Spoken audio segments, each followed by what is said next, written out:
এটা হচ্ছে সে আমার আইপ্যাক ফাইলটা, যেটাতে আমরা রাসেল নিয়ে কাজ করবো। তো এটা এখনো ডেভেলপ করা হয়নি মোটামুটি। ইন্টারেক্টিভ থাকবে, তুমি কোড আন্ডার ইন্টারেক্টিভ কাজ করতে পারবে, মানে স্লাইডার চেঞ্জ করে করে অনেক কিছু চেঞ্জ করতে পারবে। এটা আমি করতেছি, এখনো করার সুযোগ পাইনি। তো এখানে তোমাদের কোড দেখা লাগবে না, তোমরা জাস্ট দেখো কিন্তু হচ্ছে গ্রাফ গুলা দেখতে কেমন। তো ফার্স্ট যে গ্রাফটা দেখতে পাচ্ছ সেটা হচ্ছে জাম্পস। জাম্পস কাকে বলে? জিরো এজ মেন সিকোয়েন্স, এই জিনিসটাকে বলা হচ্ছে জাম্পস। তো জাম্পস কি জিনিস? মনে করো একটা স্টেলার ক্লাব আছে, যেটা থেকে সবগুলো তারা জন্ম নেওয়া শুরু করেছে। এখন এই সবগুলো তারার মধ্যে কিছু তারা অবভিয়াসলি হবে হচ্ছে অনেক বড়, কিছু তারা অনেক ছোট হবে, কিছু তারা হবে অবভিয়াসলি হচ্ছে মানে এখানে যত সবগুলো তারাই ফর্ম করতেছে, এই তারার মধ্যে কোনো তার মানে 90-90% তারাগুলোই হচ্ছে জাস্ট হাইড্রোজেন আর হিলিয়ামে তৈরি। আর এই তারাগুলো ইভলভ স্টার তো নাই, মানে এর মধ্যে কোনো হোয়াইট ড্রপ নাই, নিউট্রন স্টার নাই। আবার এমনও না যে কিছু মানে প্রি মেইন সিকুয়েন্স স্টার আছে, মানে মেইন সিকুয়েন্সের আগে যে তারাগুলো থাকে, যেমন কবলে স্টার তৈরি করা শুরু করতেছে ব্রাউন ডট স্টার, এইসব তারাও নাই। তো জিরো এজ মেইন সিকুয়েন্স এমন তারা নিয়ে তৈরি করা হয় একটা স্টেলার ক্লাস্টার যেগুলো জাস্ট ফর্মিং, অনেক ভরের তারা আছে, অনেক মাস রেঞ্জের তারা আছে। এই তারাগুলো নিয়ে তুমি যদি এইচআর ডায়াগ্রামটা সাজাও, তাহলে যে আদর্শ একটা মেইন সিকোয়েন্স তৈরি হয় বা এইচআর তৈরি হয়, সেটাকে আমরা বলি জিরো এসএমএস। তো এই জিনিসটা দেখতে এরকম। তোমরা দেখতে পাচ্ছ কি যে সর্বনিম্ন যে তারাটা আছে এই বরাবর, সেটার হচ্ছে অ্যাবসলিউট ম্যাগনিটিউড 15, যথেষ্ট ক্ষীণ।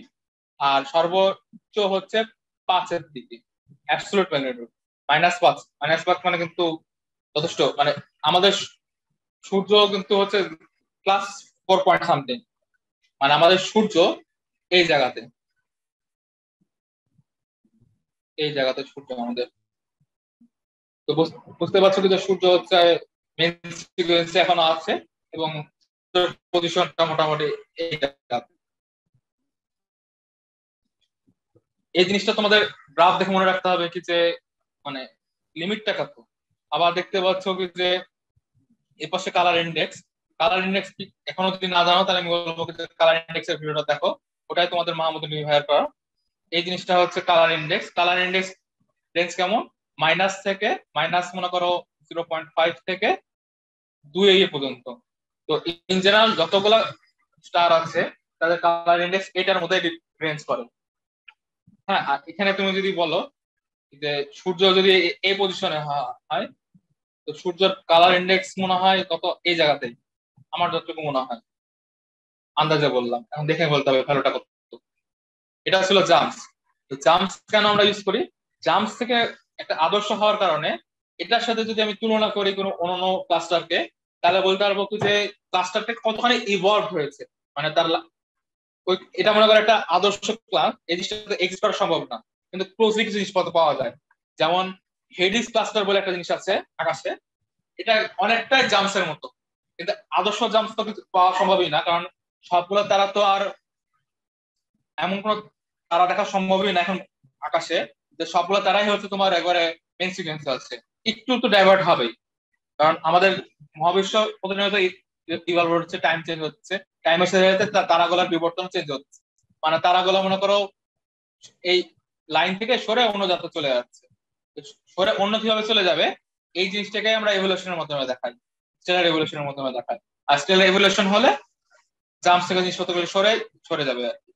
তো এই জিনিসটা হলো জাম্পস থেকে আমরা অনেক কিছু বের করতে পারি। যেমন এখানে আমার কাছে দুটা জিনিস আছে, তার আগে আমাদের বোঝা লাগবে কি যে হচ্ছে ওপেন ক্লাস্টার আর গ্লোবুলার ক্লাস্টারের মধ্যে পার্থক্যটা। তো এখানে তুমি দেখতে পাচ্ছ কি যে এ পাশে M55, যারা অবজারভেশনের জন্য হচ্ছে ডিপ স্কাই অবজেক্ট নিয়ে পড়াশোনা করেছো তারা হয়তো জানো এই জিনিসটাকে বলা হচ্ছে প্রেডিক্স ক্লাস্টার, প্রেডিক্স স্টার ক্লাস্টার। আর এ পাশে হচ্ছে M13, এটাকে বলা হচ্ছে গ্রেট হারকিউলাস ক্লাস্টার আমার যতটুকু মনে হচ্ছে। তো এই দুইটা ক্লাস্টারকে নিয়ে আমরা আলোচনা করেছি। তো এই পাশেরটা ওপেন ক্লাস্টার। ওপেন ক্লাস্টার মানে ইররেগুলার একটা শেপ থাকে, এরকম একটা শেপ থাকে, তার কোনো নির্দিষ্ট শেপ নাই, অনেকগুলো তারার ক্লাব নিয়ে একটা ক্লাস্টার তৈরি করেছে। আর গ্লোবুলার ক্লাস্টার গুলো কি হয়, দেখতে অনেকটা এরকম, সেন্টারের দিকে অনেক অনেক তারা দিয়ে ছড়িয়ে গেছে। তুমি যদি এখন গুগল করে দেখো M13 দেখতে কেমন, তাও দেখবা কি যে এরকম। তো গ্লোবুলার ক্লাস্টারটা স্ফেরিক্যাল ব্লবের মধ্যে আছে, গ্লোবুলার ক্লাস্টারটা স্ফেরিক্যাল ব্লবের মধ্যে আছে ধরা হয়। আর ওপেন ক্লাস্টারের মজার ব্যাপার হচ্ছে open cluster star forming reason দর্শায়, আর গ্লোবুলার ক্লাস্টারের বেশিরভাগ তারাগুলো হচ্ছে later stage of stellar life. মহাবিশ্বে এখন কোন গ্লোবুলার ক্লাস্টারই দেখবা না যেখানে কোনো স্টার ফর্ম হচ্ছে, মানে গ্লোবুলার ক্লাস্টার গুলো অনেক আগেই ফর্ম হয়ে গেছে এভাবে, দেন একটা স্ফেরিক্যাল শেপে চলে আসছে। তো গ্লোবুলার ক্লাস্টারে সবসময় ওল্ড স্টার পাওয়া যায়, আর ওপেন ক্লাস্টারে সবসময় ব্লু স্টার পাওয়া যায়, ব্লু স্টার এবং মানে ফর্মিং স্টার গুলো পাওয়া যায়। তো এখন তুমি এই জিনিসটা যে মুখে বললা, এটা তুমি গ্রাফের সাহায্যে সহজে বুঝতে পারবা। দেখো এই যে এটা জাম্পস, জাম্পস মানে একটা আদর্শ সিস্টেম। এখন এখানে যে এর সাথে যে প্রেডিসের তুলনা করো, দেখো এই জিনিসটা অনেকটাই জাম্পসের মতো দেখতে, কিন্তু জাম্পস থেকে একটু চেঞ্জ আছে, এই জিনিসটা একটু আগে খেয়াল করো। আর এখানে দেখো যে এখানে এই পার্টটুকু, এই পার্টটুকু অবভিয়াসলি কিসের কিসের পার্ট, এটা মেইন সিকোয়েন্সের পার্ট। কেমন করে বুঝবো, দেখো এই যে আমার এখানে 1 ছিল, এখানে 1 আছে, এখানে 0.8 ছিল, এখানেও 0.8 আছে, এখানে ম্যাক্সিমাম আছে হচ্ছে এই পয়েন্টটা 0.4, আর আমি তাহলে বলতে পারি যে ম্যাক্সিমাম 0.4 এই এই জায়গা, এটা জাম্পসের সাথে তুলনা করি। তো এটার পুরাটাই হচ্ছে মেইন সিকোয়েন্স। আর গ্লোবুলার ক্লাস্টারের জন্য কিছু তার এখনো মেইন সিকোয়েন্স, এই যে এই পার্টটুকু তুমি জাম্পসের সাথে যদি তুলনা করো মেইন সিকোয়েন্সে এক্সিস্ট করে, কিন্তু এই পয়েন্ট থেকে বা এই পয়েন্ট থেকে জাম্পস থেকে ডেভিয়েট করে কিছু তারা এই ক্লাস্টারের জন্য চলে গেছে। তো এটাতে আমরা পরে আসি, আমরা আগে জাম্পস নিয়ে আলোচনা করি এই কাহিনীটা কেন হলো, মানে এটাও যদি জাম্পসের তো সিমিলার হওয়া সত্ত্বেও একটু নেমে গেছে কেন।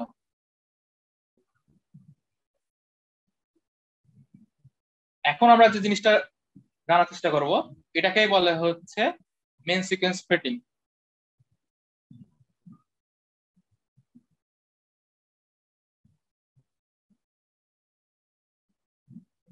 ঠিক আছে, আমরা যেটা করতে পারি জাম্পসের সাথে যে কোনো ওপেন ক্লাস্টার তুলনা করে দেখবো যে কেমন চেঞ্জ হয়েছে, আগে আছে পিছিয়ে আছে, ডানে আছে বায়ে আছে। এইটার মাধ্যমে আমরা বলতে পারবো যে ওই ক্লাস্টারে যে তারাগুলো আছে সেগুলা আসলে বা পুরো ক্লাস্টারটাই আমাদের থেকে কত দূরে। তারপরে আমরা বলতে পারবো কোনো এক্সটিংশনের প্রভাব আছে কিনা, আর কোনো প্যারালাক্সের প্রভাব আছে কিনা, এই জিনিসপত্রগুলো এখানে আমরা দেখার চেষ্টা করবো। তো তোমাদেরকে আমার একটু আগে বললাম যে জাম্পসের সাথে অনেকগুলো তুলনা করা যায়। তো এই গ্রাফটা দেখো আমি বানিয়েছি, যে এখানে হচ্ছে আমি দুটা ক্লাস্টার আর একটা আননোন ক্লাস্টার, সিনথেটিক ক্লাস্টার, এটা হয়তো এক্সিস্ট করে না, এরকম একটা বানিয়ে দেখিয়েছি মেনস্ট্রিমস বোঝানোর জন্য। দেখো কি যে NGC 129 যেটা ক্লাস্টারটা, সেটার জন্য আমি গোল গোল দেখতে পাচ্ছি। তো বুঝতে পারছো যে এই অংশটুকুর যে তারাগুলা, এটা বলা যায় মেইন সিকোয়েন্সে আছে। আর অবভিয়াসলি তুমি বুঝতে পারছো এই তারাগুলা মেইন সিকোয়েন্স থেকে একটু হলেও ডেভিয়েট করে গেছে। এখন এই জিনিসটা একবারে জাম্পসের সাথে মিলে যায়নি কেন, এটাই আমাদের কোশ্চেন। এখানে কিছু একটা প্রভাব ঘটেছে বলে এই জিনিসটা হয়েছে। আর সিনথেটিকটা দেখো এই লাল লাল লাগ দেওয়া আছে, এটাতে তেমন কিছুই নাই, এখানে কোনো তারাও নাই, কিন্তু আমরা একটা লাইন দেখাচ্ছি যেখানে যেটা একটু হলেও নিচে নেমে আসছে। আর ফাইনালি তুমি একটা খেয়াল করো যে ট্রায়াঙ্গেল শেপ দিয়ে আরেকটা ক্লাস্টার দেখাচ্ছি, এটার বেশিরভাগটাই বলা যায় কি যে আছে মেন সিকোয়েন্সে আছে, কিন্তু মেন সিকোয়েন্সে আছে কিভাবে বুঝবো, একটু তো ডেভিয়েট করে গেছে। তো জাম্পসের সাথে তুলনা করে দেখা যাচ্ছে এখানে, এখানে দেখো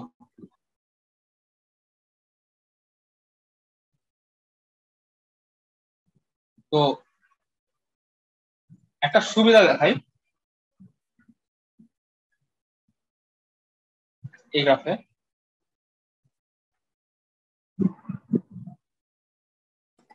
আমরা জানি হচ্ছে colour magnet diagram. Colour magnet ডায়াগ্রামে আমরা অবভিয়াসলি জানি এই পার্টটুকু হচ্ছে অ্যাবসলিউট ম্যাগনেট। অ্যাবসলিউট ম্যাগনেট হবে, দুই পাশে অ্যাবসলিউট ম্যাগনেট আছে, ঠিক আছে। কিন্তু এই পাশে হয়ে গেছে অ্যাপারেন্ট ম্যাগনেট। কেন চেঞ্জ হলো কেন? আসলে তো অনুযায়ী এই পাশে হবে অ্যাবসলিউট ম্যাগনেট, এই পাশে হবে ভিভিড কালার, কিন্তু এইখানে অ্যাবসলিউট ম্যাগনেট ইউজ করে আমরা অ্যাপারেন্ট ম্যাগনেট ইউজ করলাম।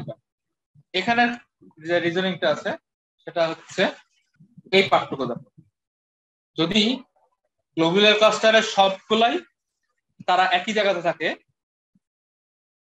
তাহলে আমরা বলতে পারি যে তাদের যে এটাকে কি বলে ডিসটেন্স মডুলাস। ডিসটেন্স মডুলাসটা হচ্ছে কনস্ট্যান্ট, চেঞ্জ হচ্ছে না, কারণ তাদের থেকে প্রত্যেক ধরে নিতে পারি কি যে সেন্টার অফ গ্লোবুলার ক্লাস্টার আমাদের থেকে সেম দূরত্বে আছে, প্রায় তারাগুলোও সবগুলো আমাদের সেম দূরত্বে আছে।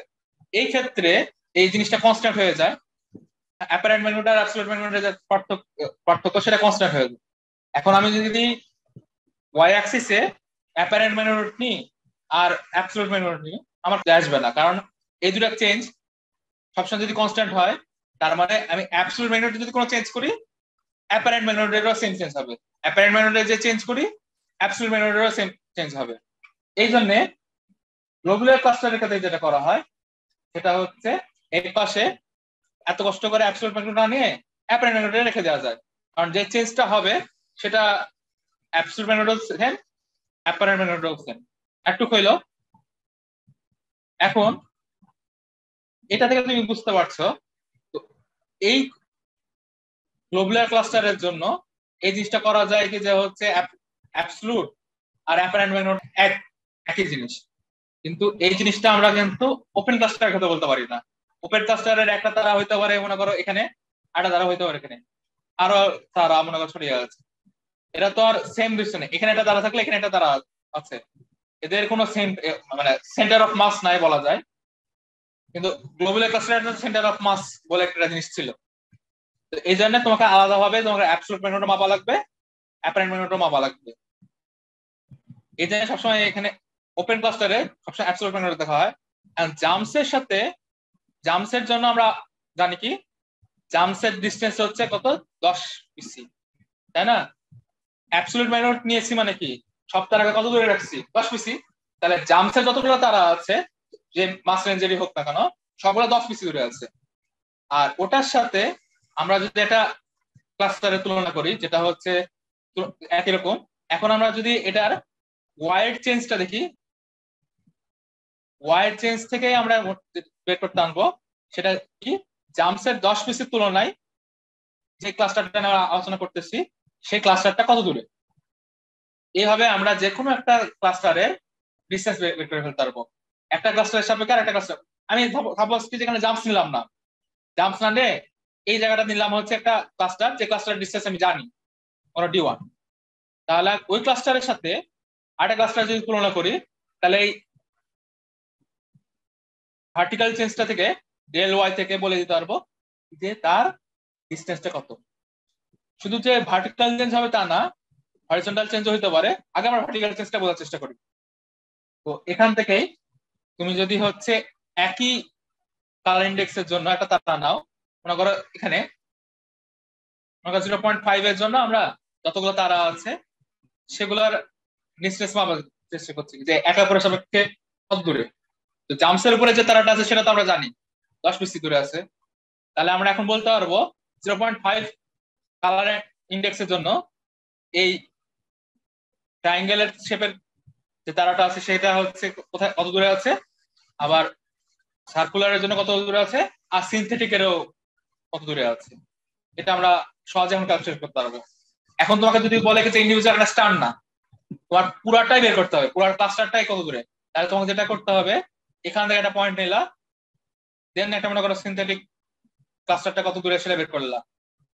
তারপর এখানে এখানে একটা জিনিস খেয়াল করবা যে সিনথেটিক ক্লাস্টারটা কিছুই করি নাই আমি, আমি জাস্ট হচ্ছে 4 ঘর নিচে নামিয়ে দিয়েছি, 4 কি 5 ঘর, 4 ঘর নিচে নামিয়ে দিয়েছি। তার মানে এখান থেকে যে ডিস্টেন্সটা, এটা প্রত্যেকটা জায়গাতে জন্য মোটামুটি ইয়া কনস্ট্যান্ট। এই কনস্ট্যান্ট ডিস্টেন্সটা আমি নিয়েছিলাম মনে হয় y ইকুয়াল টু 4, 4 ঘর নিচে নামিয়ে দিয়েছি।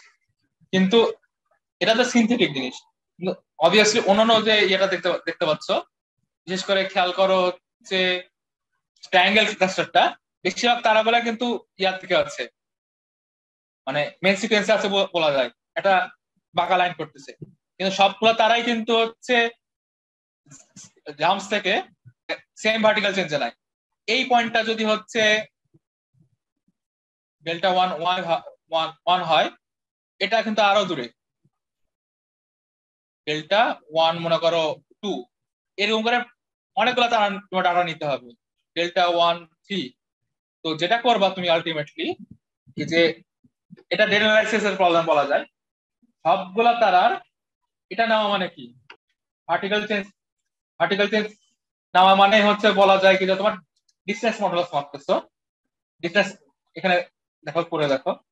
তো আমরা এখন ডিসটেন্স মডুলাসকে এইটাতেও অনেক সময় চিহ্নিত করি, আর সারফেস ব্রাইটনেসকেও আবার এটাতেও চিহ্নিত করা হয়, ডিসটেন্স মডুলাসকে চিহ্নিত করা হয়। তো তুমি যেটা করবা, এরকম যতগুলা পয়েন্ট নিলা সে পয়েন্টের গড় করবা, যতগুলা পয়েন্ট নিলা সে পয়েন্টের যে ইয়ার চেঞ্জ হয়েছে, ম্যানুয়াল চেঞ্জ হয়েছে, মানে ওয়াইড চেঞ্জ হয়েছে, ওয়াইড চেঞ্জটা তুমি বের করে নিলা। দেন ওটাতে ভাগ করে তুমি একটা গড় মান বের করবা, মানে যেটা করতেছো তুমি একটা সিনথেটিক কাভার নিয়ে যাচ্ছ, মানে এটা যদি জাম্পস হইতো, ওই জাম্পসের ইকুইভ্যালেন্ট এটা সিনথেটিক নিয়ে যাচ্ছ, যদিও আমরা জানি কি যে প্রত্যেকটা ওয়ার ভ্যালু সেম হবে। দেন তুমি যদি ডিসটেন্স বের করো, তাহলে তুমি সহজে ডিসটেন্স বের করতে পারবা। এই জিনিসটাকেই বলে হচ্ছে main sequence fitting. Main sequence fitting করার ক্ষেত্রে তোমার আরো কমপ্লেক্সিটি আনা যায়, সেই কমপ্লেক্সিটি গুলো দেখাই। এখন তুমি এখান থেকে সহজে বলতে পারছো কি যে ধরো তোমার একটা ক্লাস্টার এত দূরে আছে, তাহলে ডিসটেন্স মডুলাসটা বের করলা, দেন তুমি বলতে পারবা কি যে কতখানি চেঞ্জ হয়েছে। কিন্তু এত সহজ তো আমাদের জীবন না। যে এই পাশেরটা দেখো, আমাদের জাম্পস আছে কত দূরে, 10 পিসি দূরে। আমি আরেকটা নিয়েছি সিনথেটিক জাম্পস, যেটা হচ্ছে 300 পার্সেন্ট দূরে আমাদের থেকে কাছে, তাই এটা নিচে নেমে আসছে।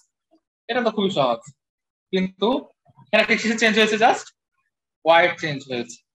এমনও তো হইতে পারতো কি যে এটা হওয়ার কথা ছিল এরকম কমলাটা, কিন্তু এটা ওই পজিশনে থাকে একটু এই দিকে সরে গেছে। হ্যাঁ, এটা কেমনে হইলো? তাহলে দেখো এখানে কি চিন্তা করা লাগবে। তো প্রথম নীলটা দেখো, এটা জাম্পস, জাম্পসের কোনো এভি নাই। এভি কি জিনিস? এভি হচ্ছে অ্যাপারেন্ট ম্যাগনেটিক এক্সটিংশন নাই, মানে ওই তারাগুলো দেখতে লেগে আমার কোনো ধরনের প্রবলেম হয় না। তো এই জিনিসটাকে বলা হচ্ছে কালার ইন্ডেক্স, ই মাইনাস ভিভি। এটার সাথে রিলেশনটা হচ্ছে এভি, এটা অ্যাপারেন্ট ম্যাগনেটিক হচ্ছে এক্সটেনশন ডিভাইডেড বাই 3.1, এরকমই ইকুয়েশন হওয়া উচিত। এটাকে এটাকে বলা হচ্ছে সিলেক্টিভ এক্সটেনশন। ইকুয়েশনটা আমি দেখিয়ে দিই। এক্সটেনশন ক্লাসটা আমি তোমাদেরকে দেখাই নাই, মানে এই ক্যাম্পে দেখায় না, কিন্তু তোমাদেরকে ভিডিওতে দেওয়া হয়েছে। এই যে এই জিনিস, এটা কিভাবে আসলে পর্যন্ত দেওয়া আছে খেয়াল করো। এটাকে বলতেছে হচ্ছে অ্যাপারেন্ট ম্যাগনেটিক এক্সটেনশন, এটার সাথে colour excess proportional, proportional constant C বসিয়েছি আমরা। আবার এটা জানি ইবিভি কে আসলে এভাবে লেখা যায়, এভি মাইনাস এ, সরি এবি মাইনাস এভি, সেটা লিখছি। দেন হচ্ছে ক্যালকুলেশন করে সি এর মানটা বের করেছি। এখন আমরা জানি যে ব্লু ব্যান্ডে হচ্ছে সেন্ট্রাল, মানে ফিল্টারের সেন্ট্রাল ওয়েভলেন্থটা কত, আবার এটাও জানি। আর এখানে সম্পর্কটা হচ্ছে তোমার যে কোনো ব্যান্ডের যে ইয়াটা কি বলে এক্সটেনশন এন ব্যান্ড, সেটা প্রপোর্শনাল টু ওটার 1.33, এরকম। এটা এটা আমরা অবজারভেশন ডাটা থেকে নিয়ে আসছি। যে কোনো ব্যান্ডের যে তোমার এক্সটেনশনটা তার ওয়েভলেংথের সাথে এই রিলেশনে থাকে। তো এই রিলেশনটা আমরা বসিয়ে দিয়েছি, আর সি এর মানটা তখন আসছে 1। তো এটা আরো ভালো মতো তুমি যদি ইয়ে করো, তখন এই মানটা আসে হচ্ছে আরভি আকারে। এটা আমাদের গ্যালাক্সির জন্য 3.1, এই মানটা 2.9 থেকে 3.2 এর মধ্যে ডিভাইড করে।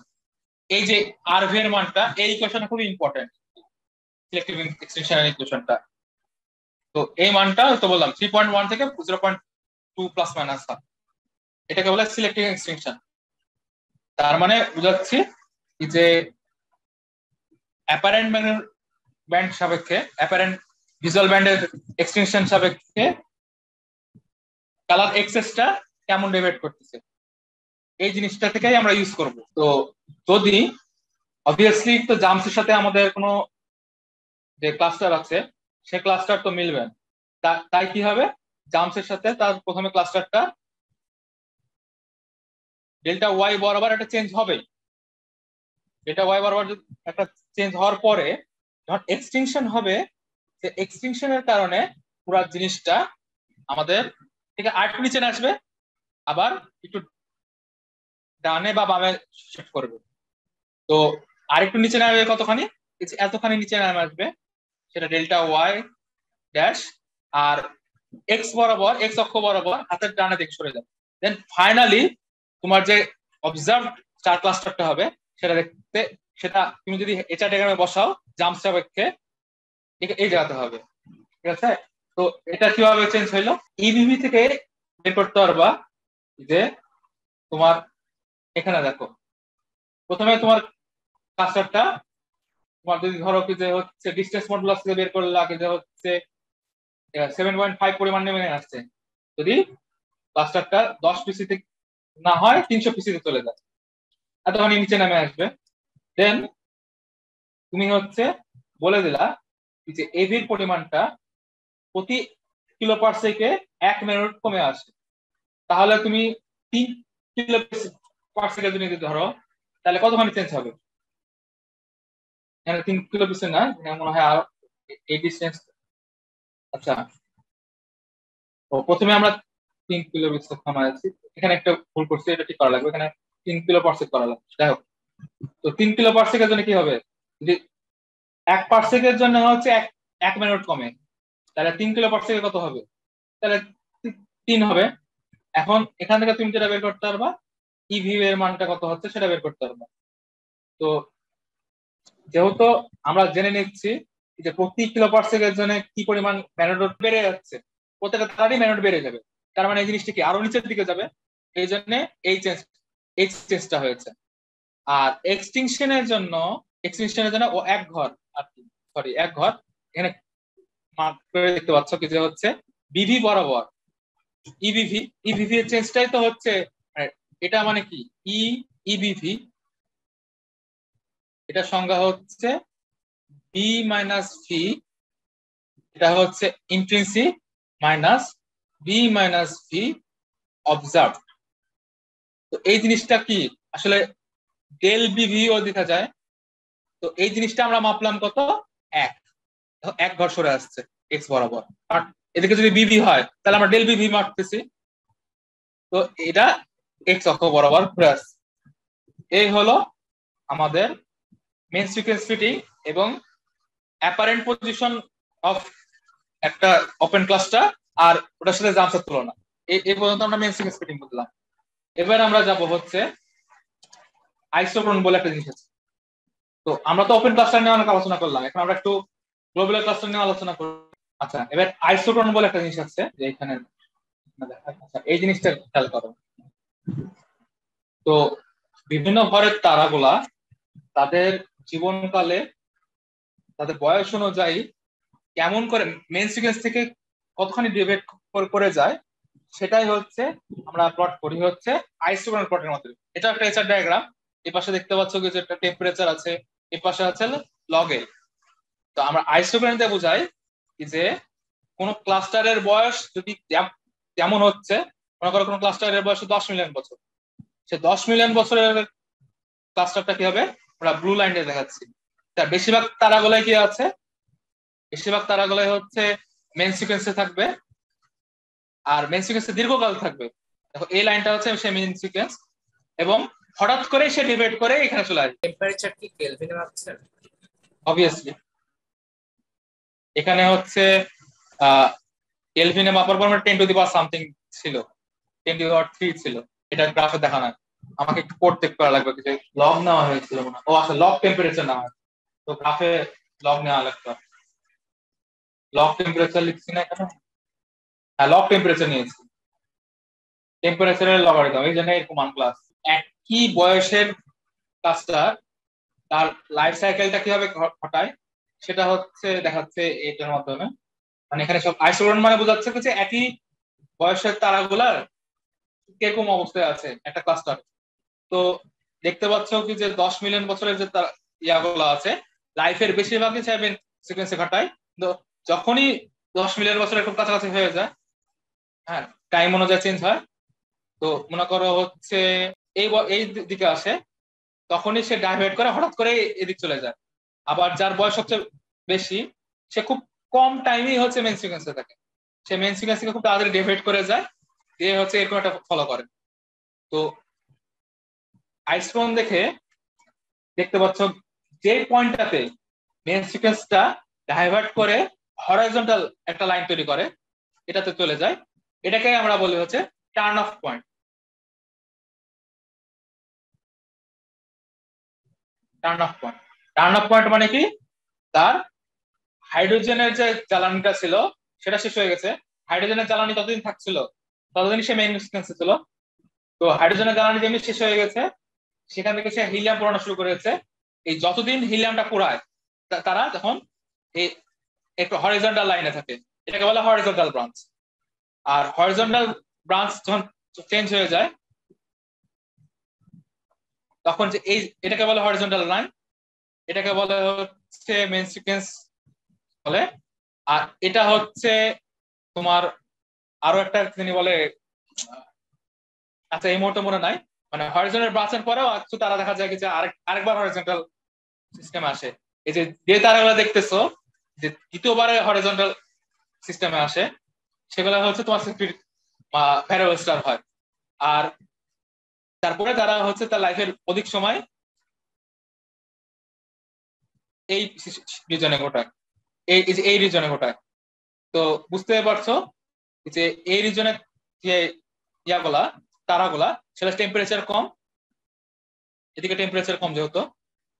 আর এই তারাগুলাই হচ্ছে ম্যাসিভ স্টার, এবং মানে ম্যাসিভ স্টার মানে এই না যে তারা হচ্ছে ভরের কারণে ম্যাসিভ, তারা হচ্ছে আকারের কারণে ম্যাসিভ। ভরের কারণে যদি ম্যাসিভ হয় তাহলে এই তারাগুলো হচ্ছে ভরের কারণে ম্যাসিভ, এরা হচ্ছে ব্লু জায়ান্ট। আর এই পাশের গুলো হচ্ছে রেড জায়ান্ট। এরা তার লাইফ সাইকেলে, এরা যদি লাইফ সাইকেলে তারা হিলিয়াম পুরাচ্ছে, আর এরা তারা লাইফ সাইকেলে এখন পুরাচ্ছে মনে করো কার্বন, তারপরে হচ্ছে সিলিকন, এরকম মৌলগুলো পুরাচ্ছে, অক্সিজেন। আর যখনই তোমার ফেরামে যাবে, ফেরাম পোড়ানোর চেষ্টা করবে, মানে আয়রন পোড়ানোর চেষ্টা করবে, তখন সুপারনোভা ঘটবে। এটাকে বলে কোর কোলাপস সুপারনোভা। মানে সুপারনোভা আয়রন ঘটাতে লেগে যেটা হয়, এটা আমরা অ্যাস্ট্রোলজি ভালো মতো বোঝাবো, যে তারার কেন্দ্রে যে বিক্রিয়া ঘটার কথা সেটা তাপ উৎপাদী বিক্রিয়া হওয়ার কথা। তাপ উৎপাদী যদি বিক্রিয়া না হয় তাহলে তো আমাদেরকে এনার্জি দিবে না। কিন্তু যখনই আয়রন পোড়াতে চেষ্টা করে, মানে আয়রন সিনথেসিস করতে শুরু করে, জিনিসটা তাপ উৎপাদী না হয়ে তাপ মানে তাপগ্রাহী হয়ে যায়, মানে সে আরো তাপ শোষণ করে। এই জন্য একটা কোলাপস ঘটে ভিতরের দিকে, একটা সুপারনোভা ঘটে। ওটা আমরা ফিউচারে দেখবো কোলাপস সুপারনোভা কাকে বলে। তো এটা হচ্ছে তোমার আমাদের টার্ন অফ পয়েন্ট আর আইসোক্রন। তো আইসোক্রন নিয়ে এখানে দেখা, এখানে আইসোক্রন প্লট করা আছে, আরো নিচে আরো ভালো ভালো কিছু। এখানে তোমরা টার্ন অফ পয়েন্টটা সহজে বের করতে পারছো। এই পয়েন্টটাকে বলা যায়, আমরা কিন্তু ওই যে আউটলায়ার গুলো নিচ্ছি না, মেইন সিকোয়েন্স এই পয়েন্টটা হচ্ছে তার টার্ন অফ পয়েন্ট। তাহলে এই পয়েন্টটাতে অ্যাপারেন্ট পয়েন্ট কত, এটাও বের করতে পারছো, আবার কালার বের করতে পারছো।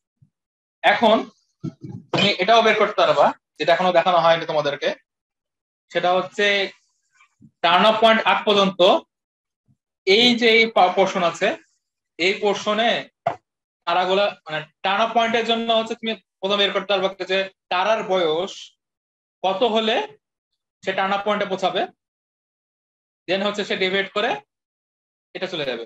এখন একটা তারার বয়স যতদিন তার মেইন সিকোয়েন্সে থাকে এটাকে আমরা বলি অ্যাস্ট্রোনমিতে main sequence life time.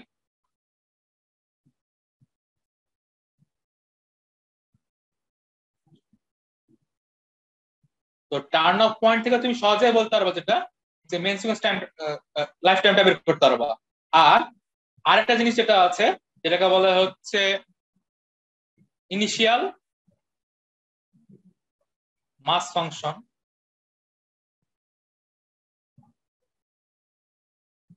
Initial মাস ফাংশন থেকে তুমি যেটা করতে পারবা, এই যে যে কোনো রেঞ্জে মাস রেঞ্জের মধ্যে আমি বললাম কি যে হচ্ছে এই রিজন থেকে এই রিজনে টার্ন অফ পয়েন্ট পর্যন্ত যতগুলো তারা আছে একটা নির্দিষ্ট ভরের, আমরা বলে দিলাম এই ভরের মধ্যে কতগুলো তারা আছে তুমি সেটা বের করতে পারবা, এটা সম্ভব। হচ্ছে আরেকটা M15, এটা ছিল M13, এটাও একটা ইয়া আর কি,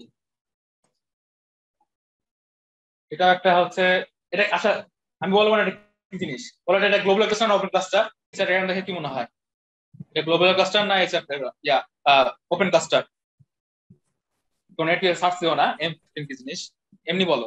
এটা কিন্তু তোমাদের অবজারভেশনাল বের করা হবে যে কোন ক্লাস্টার M15 ওপেন ক্লাস্টার না ইয়া ক্লাস্টার। তো এখন এটা ডায়াগ্রাম দেখে বলো, হওয়া উচিত ছিল এরকম, এরকম হওয়া উচিত ছিল না? সে শুরু থেকেই সবগুলা হচ্ছে টার্নঅফের বাইরে চলে গেছে, আর কিছু একটা উদ্ভরের একটা লাইনও আছে। তো এটা হচ্ছে একটা গ্লোবাল ক্লাস্টার। তুমি যদি এখন সার্চ করে দেখো M15 এর একটা নামও আছে, আমার এই মতো জানা নাই। তো M15 একটা গ্লোবাল ক্লাস্টার। তো M15 এর ভালো একটা গ্রাফ আছে, আমি দেখাই। ওপেন ক্লাস্টার, ওপেন ক্লাস্টার কি গ্লোবাল ক্লাস্টার আমি শিওর না, কিন্তু এটা ওপেন ক্লাস্টার হওয়া কথা। কারণ বেশিরভাগ জিনিসটাই হচ্ছে মেন সিকোয়েন্সে আছে। মানে বাঁকা যদি লাইন দেখো তাহলে বুঝবা কি যে এটা ওপেন ক্লাস্টার হওয়ার সম্ভাবনা বেশি। কিন্তু এখানে টার্ন অফ পয়েন্ট আছে, মানে একটা পর্যায়ে যে তারাগুলো হচ্ছে টার্ন অফ করে হাইড্রোজেন পুরোনো শেষ, এরা জায়ান্ট হওয়া শুরু করেছে। এই যে এই পার্টটা তুমি হচ্ছে বলতে পারবা যে এটা হরিজন্টাল ব্রাঞ্চ, এটা হচ্ছে মেন সিকোয়েন্স, এটা হচ্ছে ব্লু জয়েন্ট, এটা হচ্ছে রেড জয়েন্ট।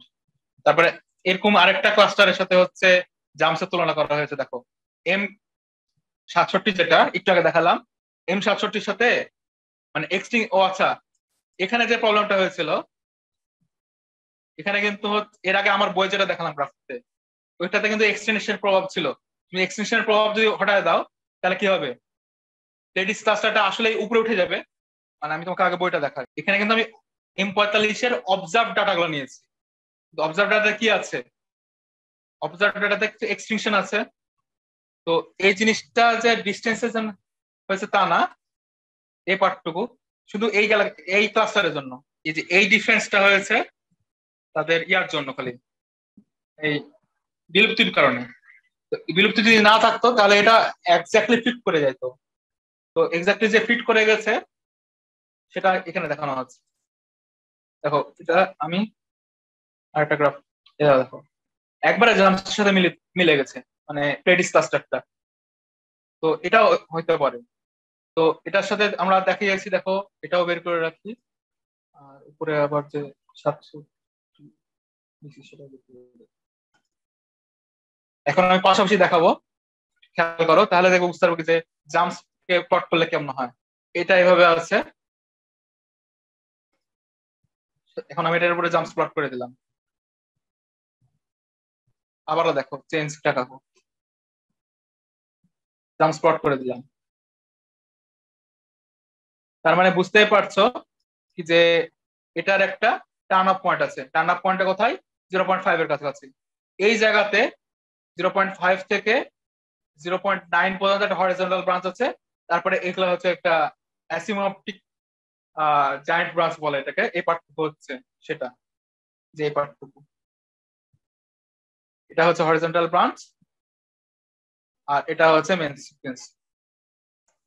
আর এছাড়াও যখন ভ্যারিয়েবলসটা এগুলো পড়েছিলা বা ভিডিওটা যদি দেখো তাহলে কিছু কিছু প্যাচ দেখবা এরকম লম্বা লম্বা, এইসব প্যাচ গুলাতে যেটা হয় কি যে ভ্যারিয়েবলসটা পাওয়া যায়। এইসব তারাগুলো হচ্ছে তোমার টাইমের সাথে তার ভ্যারিয়েবিলিটি দেখায় বাট ব্রাইটনেস চেঞ্জ করে। তো আমরা হচ্ছে টার্ন অফ জিনিসটা দেখলাম। আর দেখি কি আছে এটা। এখানে আমরা আইসোক্রোনের সাথে M67 এর মনে হয় দেখাইছি,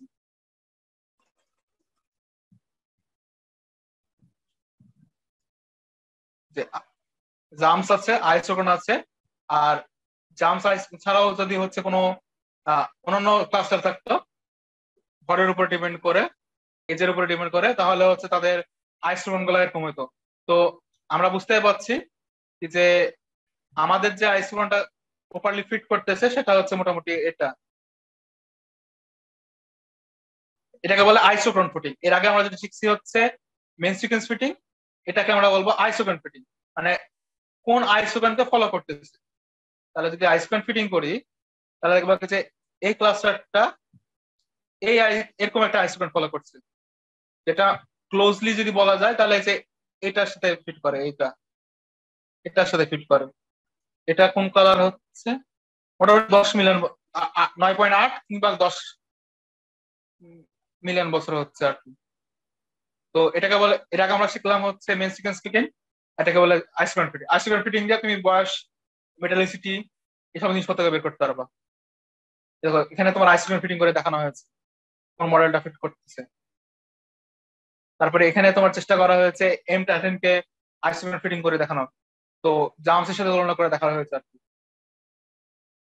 আর এখানে M13 কে দেখানো তো হয়েছে ভাইয়া, কি যে আইসোক্রোনের সাথে ফিট করলে কি হয়। তো দেখতে পাচ্ছ কি যে এটা ট্রেডিশনাল আইসোক্রোনের সাথে মিলে না, এর আবার আলাদাই সিস্টেম। এই জায়গাতে এসে একটু আইসোক্রোন হচ্ছে, আইসোক্রোন গুলো থিওরিটিক্যাল ভ্যালু, জাম্পস এরকম একটা থিওরিটিক্যাল ভ্যালু, ওটা যেরকম এটা টাইমের সাথে যে জাম্পসের যে চেঞ্জ হয় সেটা কিন্তু একটা থিওরিটিক্যাল ভ্যালু। তো এই পার্টটুকু হচ্ছে তোমার কোনো আইসোক্রোনের সাথে, মানে কোনো এজেড আইসোক্রোনের সাথে মিলতেছে না। তো এর আচ্ছা নির্দিষ্ট ভাইয়া, কোনো কারণ থাকতে পারে, এই জিনিসটাকে আইসোক্রোন ফিটিং বলে। তো দেখতেই পাচ্ছ এখানে তোমার হচ্ছে কালার ইন্ডেক্সের যে কথাবার্তা গুলো আছে সেটা জন্য একটা নোট দেওয়া আছে, আর ক্যালকুলেশন গুলো দেখানো আছে। আর এটাও দেখানো হচ্ছে কি যে ওয়েভলেংথের সাথে, সেন্ট্রাল ওয়েভলেংথের সাথে হচ্ছে ওই ব্যান্ডের এবি মেনুটের সাথে তো তুলনাটা কেমন, এটা একটা ভ্যালু দেওয়া আছে। তো উপরেও এভি আর নিচেও এভি যদি থাকে তাহলে এটা অবভিয়াসলি অনুপাতটা 1 হবে। আর অন্যান্য ব্যান্ডের সাথে যে তুলনাটা সেটাও দেওয়া আছে। আর এটা শুধু মিল্কি ওয়ের জন্য, মিল্কি ওয়ে গ্যালাক্সির জন্য। অন্যান্য গ্যালাক্সি কিন্তু ডেটা আলাদা হবে, কিন্তু আমরা তো মিল্কি ওয়ে গ্যালাক্সির মধ্যে আছি, এই জন্য আমরা এগুলো বের করতে পারতেছি। তো এই পর্যন্ত হচ্ছে আমাদের এইচআর ডায়াগ্রামের এক্সট্রা কিছু জিনিসপত্র। এর বেশি আর কিছু মনে হয় না টেস্টিতেও আসবে।